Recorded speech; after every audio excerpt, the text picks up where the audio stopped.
Hello everyone, स्वागत है आपका अपने यूट्यूब चैनल एचपी प्रेप में। तो आज जैसे कि दिसंबर का एंड होने वाला है, साथ में ही हम 2025 में भी एंटर करने वाले हैं। तो दिसंबर मंथ के जितने भी इम्पॉर्टेंट डेज़ हैं या डेट्स हैं उन्हें हम थीम के साथ डिस्कस करेंगे। और अगर आप वीडियोस देख रहे हैं लेकिन चैनल सब्सक्राइब नहीं किया है तो प्लीज़ चैनल को सब्सक्राइब करिए। तो शुरू करते हैं आज की हमारी क्लास इम्पॉर्टेंट डेज़ और डेट्स की। बात करें दिसंबर 1 की, तो इस दिन हम ऑब्जर्व करते हैं वर्ल्ड एड्स डे। तो जैसा कि हमने पहले भी डिस्कस किया है, किसी भी डे को ऑब्जर्व करने का मीनिंग होता है लोगों में अवेयरनेस बढ़ाना। ठीक है, तो एड्स के प्रति लोगों में अवेयरनेस बढ़ाना, इसलिए डे ऑब्जर्व किया जाता है दिसंबर 1 को। थीम इसकी थी 2024 की the right path, my health my right. इसकी थीम भी याद रख लेनी है, थीम भी पूछ लेते हैं इसके एग्जाम्स में। बात करें दिसंबर 2 की, तो इस दिन हम 3 डेज ऑब्जर्व करते हैं। पहला तो है नेशनल पॉल्यूशन कंट्रोल डे, दूसरा है international day for the abolition of slavery और थर्ड है वर्ल्ड कंप्यूटर लिटरेसी डे। बात करें वर्ल्ड कंप्यूटर लिटरेसी डे की, तो इसका एम क्या है? आज के सिनेरियो में कंप्यूटर का नॉलेज होना बहुत ज़रूरी है, क्योंकि बहुत सारी ऐसी चीज़ें हैं जो सिर्फ और सिर्फ कंप्यूटर पर ही बेस्ड हैं। इसका एम है कंप्यूटर एजुकेशन को वर्ल्ड वाइड प्रमोट करना। करें नेशनल पॉल्यूशन कंट्रोल डे की, तो ये बहुत ही इंपॉर्टेंट है, क्योंकि इस दिन भोपाल गैस ट्रेजेडी हुई थी दिसंबर 2 और 3 की नाइट को। ईयर था 1984। तो उस ट्रेजेडी के जो विक्टिम्स थे उन्हें रिमेंबर किया जाता है इस दिन। बात करें दिसंबर 3 की, तो ये भी मोस्ट इम्पॉर्टेंट है। इस दिन हम ऑब्जर्व करते हैं international day of persons with disabilities. ठीक है, अगर डेटा की बात करूँ तो लगभग वर्ल्ड की जो टोटल पॉपुलेशन है उसके 16% पॉपुलेशन ऐसी है जो कि डिसेबल है, किसी न किसी रूप से उनमें डिसेबिलिटी है। तो इस दिन का थीम हमारे लिए बहुत इंपॉर्टेंट हो जाता है। थीम था इसका एम्प्लीफाइंग the leadership of persons with disability for an inclusive and sustainable future. मतलब है इसका हिंदी में समावेशी और टिकाऊ भविष्य के लिए विकलांग व्यक्तियों के नेतृत्व को बढ़ावा देना। अगर इसी से रिलेटेड इंडिया की बात करें तो सबसे पहले तो जो डिसेबल लोग हैं उनके लिए सबसे पहले गवर्नमेंट ने स्टेप उठाया था कि इन्हें हम डिसेबल नहीं बोलेंगे, इन्हें हम बोलेंगे स्पेशली एबल्ड पीपल। ठीक है, और साथ में इनके लिए गवर्नमेंट ऑफ इंडिया ने एक सेपरेट डिपार्टमेंट भी बनाया था ताकि इन्हें एम्पावर किया जा सके, जिसका नाम है डिपार्टमेंट ऑफ डिसेबिलिटी अफेयर्स। ठीक है, दिसंबर 4 इस दिन हम सेलिब्रेट करते हैं इंडियन नेवी डे। अब इसका थीम क्या था? थीम था इसका strength and power through innovation and indigenisation. ठीक है, हम इंडियन नेवी डे सेलिब्रेट करते क्यों हैं? बहुत ही इंपॉर्टेंट क्वेश्चन है ये। जो दिसंबर 4 था इन द ईयर 1971, जब इंडिया और पाकिस्तान की वॉर हो रही थी, तो इंडियन नेवी ने एक ऑपरेशन लॉन्च किया था, ऑपरेशन ट्राइडेंट। आपने ये सुना होगा इस ऑपरेशन के बारे में। तो ऑपरेशन ट्राइडेंट के दौरान इंडियन नेवी ने पाकिस्तानी नेवी बहुत सारी शिप्स डुबा दी थी, और साथ में ही बांग्लादेश भी लिबरेट हुआ था पाकिस्तान से 1971 में। तो उस ऑपरेशन ट्राइडेंट और इंडियन नेवी के उस करेज को ऑनर करने के लिए हम ऑब्जर्व करते हैं इंडियन नेवी डे। दिसंबर 5 को हम ऑब्जर्व करते हैं वर्ल्ड सॉइल डे। थीम था इसका caring for soils, measure, monitor and manage.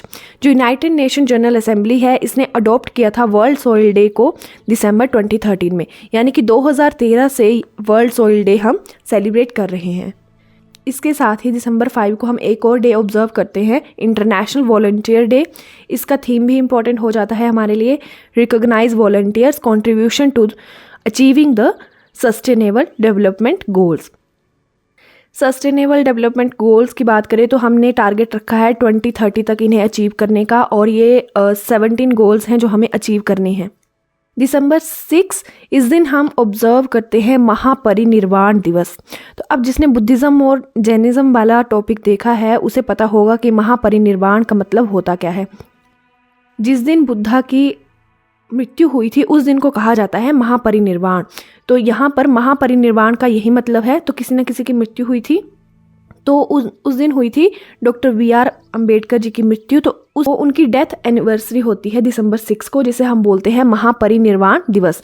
Doctor Ambedkar की बात चली है तो इनके बारे में हमने पढ़ा है, इन्हें फादर ऑफ इंडियन कॉन्स्टिट्यूशन कहा जाता है। भारत के ये फर्स्ट लॉ मिनिस्टर भी बने थे। इसके अलावा इन्हें मॉडर्न मनु भी कहा जाता है। नंबर 7 इस दिन हम सेलिब्रेट करते हैं आर्म्ड फोर्सेस फ्लैग डे। 1949 से इसे हम ऑब्जर्व कर रहे हैं। और क्यों? क्योंकि जो और वीमेन इंडियन आर्म्ड फोर्सेस में हैं उनके करेज और सेक्रीफाइस को ऑनर करने के लिए। दिसंबर 9 most important day, international anti corruption day हम इस दिन ऑब्जर्व करते हैं। थीम थी 2024 की uniting with youth against corruption shaping tomorrow's integrity. Anti corruption day की बात चली है तो यहाँ पर इम्पॉर्टेंट हो जाता है हमारा corruption perception index. Corruption perception index 2023 ये जनवरी 2024 में रिलीज़ हुआ है, तो मोस्ट इम्पॉर्टेंट है हमारे लिए। सबसे पहले तो रिलीज़ कौन करता है, तो ये एक ऑर्गेनाइजेशन है ट्रांसपेरेंसी इंटरनेशनल, ये इसे रिलीज़ करती है। इंडिया का रैंक इस साल आया है 93 आउट ऑफ 180 कंट्रीज़। और टॉप की बात करें तो डेनमार्क, फिनलैंड और न्यूजीलैंड ये टॉप 3 नेशंस हैं इस इंडेक्स में। मतलब यहाँ पर करप्शन बहुत कम होता है। जो ये इंडेक्स है इसमें करप्शन एक स्केल पर देखा जाता है 0 से लेके 100 तक, यानी कि जिस कंट्री को 0 मिला है वहाँ पर बहुत ज़्यादा करप्शन है, और जिस कंट्री ने फुल मार्क्स यानी कि 100 गेन किए हैं वहाँ पर करप्शन नहीं है। तो यहाँ से इंडिया का रैंक याद रख लेना है। इंडिया का रैंक आया है 93 आउट ऑफ 180 कंट्रीज़। बात करें दिसंबर 10 की, तो इस दिन हम ऑब्जर्व करते हैं human rights day international level पे। थीम था इसका our rights our future right now. ठीक है, अब इसे क्यों सेलिब्रेट करते हैं, क्योंकि अब ये रिमाइंडर है हम सभी के लिए कि जितने भी लोग हैं वर्ल्ड में उन सभी की डिग्निटी और इक्वालिटी सभी की मैटर करती है, और जस्टिस भी सभी को मिलना चाहिए।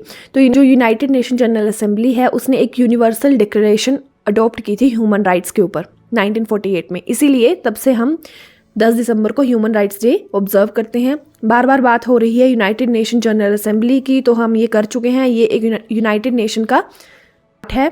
यूनाइटेड नेशन की बात करें तो इसके 6 ऑर्गन्स हैं, हमने ये डिस्कस किया है प्रीवियस क्लासेस में। तो 6 ऑर्गन्स हैं, उसी में से एक है यूनाइटेड नेशन जनरल असेंबली। हम दिसंबर 11 को हम ऑब्जर्व करते हैं इंटरनेशनल माउंटेन डे।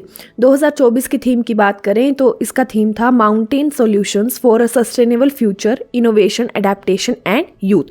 इसका बात करें माउंटेन डे की, तो यूनाइटेड नेशन जनरल असेंबली ने 2003 से इस डे को सेलिब्रेट करना शुरू किया है। साथ में ही दिसंबर 11 को हम यूनिसेफ डे भी ऑब्जर्व करते हैं। यूनिसेफ का मतलब है यूनाइटेड नेशंस चिल्ड्रंस फंड। बात करें दिसंबर 14 की, तो इस दिन मोस्ट इम्पॉर्टेंट डे होता है। अगर आज के सिनेरियो को देखें तो नेशनल एनर्जी कंजर्वेशन डे ये ऑब्जर्व किया जाता है दिसंबर 14 को। और कौन ऑब्जर्व करने के पीछे कौन सी एजेंसी है, वो है bureau of energy efficiency. Theme की बात करें तो थीम था इसका powering sustainability every vote counts. बात करें दिसंबर 16 की, तो इस दिन हम सेलिब्रेट करते हैं विजय दिवस। विजय दिवस क्यों सेलिब्रेट करते हैं, क्योंकि इस दिन इंडिया को विक्ट्री मिली थी पाकिस्तान के ऊपर इन 1971 वॉर। जैसा कि हम पीछे डिस्कस कर चुके हैं, 1971 में ये वॉर हुआ था, 13 दिन का ये वॉर चला था। और इसके बाद बांग्लादेश लिबरेट हुआ था पाकिस्तान से। बांग्लादेश को आज़ादी मिली थी पाकिस्तान से और ये एक नई कंट्री बना था। इंडिया ने हेल्प की थी बांग्लादेश की पाकिस्तान से लिबरेट होने में। दिसंबर 18 most important day minorities rights day, यानी कि जो माइनॉरिटीज़ हैं उनके अधिकारों की बात करने के लिए, उनके अधिकारों के अवेयरनेस के लिए ये हम दिन सेलिब्रेट करते हैं। ठीक है, अगर बात करें इंडिया की, तो इंडिया में 6 माइनॉरिटीज़ हैं। 6 माइनॉरिटीज़ इंडिया में हैं Buddhist, Jain, Muslims, Sikh, Parsis और क्रिश्चियंस। नंबर 19 को होता है गोवा लिबरेशन डे, यानी कि गोवा की आज़ादी का दिन। और ये क्यों होता है, क्योंकि इस दिन हमने मिलिट्री एक्शन के थ्रू गवर्नमेंट ऑफ इंडिया ने गोवा को आज़ाद करवाया था पोर्चुगीज़ के रूल से, जो कि लगभग 450 ईयर्स तक हो चुका था पोर्चुगीज़ का रूल। और कब आज़ाद करवाया था, दिसंबर 17 से लेकर दिसंबर 19 तक एक ऑपरेशन चलाया गया था, ऑपरेशन विजय। इसके अंडर गोवा को लिबरेट करवाया गया था इन 1961। दिसंबर 22 इस दिन हम सेलिब्रेट करते हैं national mathematics day. National mathematics day इस दिन क्यों सेलिब्रेट करते हैं, क्योंकि इस दिन होती है बर्थ एनिवर्सरी श्रीनिवासा रामानुजन की। श्रीनिवासा रामानुजन जो थे ये ग्रेट मैथमेटिशियन थे इंडिया के, तो उन्हें ऑनर देने के लिए हमने दिसंबर 22 को डिक्लेयर किया as a national mathematics day. ये डे हम सेलिब्रेट कर रहे हैं 2011 से। दिसंबर 23 इस दिन हम सेलिब्रेट करते हैं नेशनल फार्मर्स डे, किसान दिवस हम सेलिब्रेट करते हैं, क्योंकि इस दिन होती है बर्थ एनिवर्सरी चौधरी चरण सिंह की। चौधरी चरण सिंह इन्होंने फार्मर्स के हितों के लिए बहुत काम किया था और ये 5th प्राइम मिनिस्टर थे इंडिया के। तो इन्हें ऑनर करने के लिए हमने दिसंबर 23 डिक्लेयर किया फार्मर्स डे। और दिसंबर 24 इस दिन हम सेलिब्रेट करते हैं नेशनल कंज्यूमर डे। इस डे को सेलिब्रेट करने का रीज़न कंज्यूमर के राइट्स के बारे में उन्हें जागरूक करना। आपको ध्यान होगा जागो ग्राहक जागो, इस तरह का कैंपेन भी चलता है। दूसरा, इस दिन जो है नेशनल कंज्यूमर प्रोटेक्शन एक्ट 1986 पास हुआ था। तो दिसंबर 25 मोस्ट इंपॉर्टेंट डे, इस दिन हम गुड गवर्नेंस डे ऑब्जर्व करते हैं क्योंकि इस दिन होती है प्राइम मिनिस्टर, जो हमारे फॉर्मर प्राइम मिनिस्टर थे अटल बिहारी वाजपेयी, इनकी बर्थ एनिवर्सरी। इस दिन को मतलब सिर्फ एडमिनिस्ट्रेशन करना नहीं है, बल्कि गवर्नेंस का मतलब है जितने भी गवर्नमेंट ऑफिशियल्स हैं या गवर्नमेंट है उनकी अकाउंटेबिलिटी फिक्स करना किसी भी काम के प्रति, जो भी वो काम कर रहे हैं उसमें ट्रांसपेरेंसी लाना और की इंक्लूसिव ग्रोथ करना।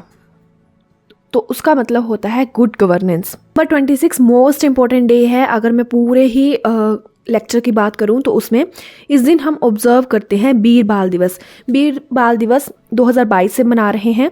इसे मनाने का मतलब ये है कि गुरु गोविंद सिंह के 2 बेटे थे, जोरावर सिंह और फतेह सिंह। तो जब इन्हें मुस्लिम फोर्सेस ने कैद कर लिया था तो इनके ऊपर एक्सट्रीम प्रेशर बनाया गया कि वो अपने धर्म को छोड़ के इस्लाम को कबूल कर लें, लेकिन इन्होंने इस्लाम धर्म कबूल करने के बजाय शहीदी को अपनाया। ठीक है, तो उन्हीं की याद में हम हर साल 26 दिसंबर को सेलिब्रेट करते हैं वीर बाल दिवस। नाम याद रख लेने हैं, जोरावर सिंह और फतेह सिंह गुरु गोविंद सिंह जी के ये बेटे थे। तो ये थे दिसंबर मंथ के most important days and dates. I hope आपको ये क्लास पसंद आई होगी। अगर क्लास पसंद आई है तो प्लीज़ वीडियो को लाइक करिए और चैनल को सब्सक्राइब ज़रूर करिए।